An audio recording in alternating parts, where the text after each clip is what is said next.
Cine star కానీ politician కానీ ఎంత పెద్ద వ్యక్తి అయినా ఏ వ్యక్తి పైన అభియోగాలు వచ్చినప్పుడు ఆరోపణలు వచ్చినప్పుడు ప్రజలకు ఇబ్బంది కలిగినప్పుడు చట్ట ప్రకారం అతనిపైన కేసు నమోదైనప్పుడు 100% చర్యలు తీసుకుంటారు. అల్లు అర్జున్ ఎంత పెద్ద స్టార్ ఉన్నా ఏదున్నా తన వల్ల తను అక్కడ వచ్చిన దాని వలన ఇబ్బంది కలిగి ఒక ప్రాణాన్ని కోల్పోవడం జరిగింది, ఒక ప్రాణం పోవడం జరిగింది. దానికి సంబంధించి ఆయన పైన కేసు నమోదై దానికి సంబంధించి ఆయన అరెస్ట్ చేస్తే, ఎందుకంటే ఇప్పటివరకు కనీసం ఆయన కండోలెన్స్ చెప్పడం కానీ ఆ ఇష్యూ పైన స్పందించలేదు.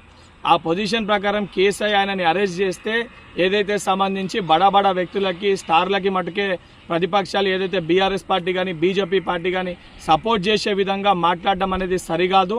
సామాన్యమైన ప్రజలు ఒక కుటుంబం ఈరోజు ఆ యొక్క సంఘటన వల్ల చిన్నాభిన్నమైపోయింది. ఆ కుటుంబానికి సంబంధించి స్టార్ ఉన్నా ఎవరున్నా తప్పు ఆయన వల్ల జరిగింది కాబట్టి అభియోగాలు ఆయన ఎదుర్కొంటున్నారు కాబట్టి ఆరోపణలు ఆయన పైన వచ్చినాయి కాబట్టి చట్ట ప్రకారం ఏ చర్యలు తీసుకోవాలో అవి పోలీసు అధికారులు తీసుకోవడం జరుగుతుంది. ఇప్పటికన్నా సిగ్గు తెచ్చుకొని ఏదైతే ప్రతిపక్షాలు బీజేపీ పార్టీ బీఆర్ఎస్ పార్టీ ఇటువంటి విషయాలపైన కాకుండా ప్రజల సమస్యలు ఏమన్నా ఉంటే వాస్తవానికి వాటిపైన అసెంబ్లీలో చర్చించండి తప్ప ఇటువంటి బడా వ్యక్తుల కోసము బడా నాయకుల కోసము స్టార్ల కోసము మీరు అండదండగా నిలబడితే రేపు పొద్దున తెలంగాణ ప్రజలు మిమ్మల్ని చెప్పులతోటి కొట్టే పరిస్థితి ఏర్పడుతుంది.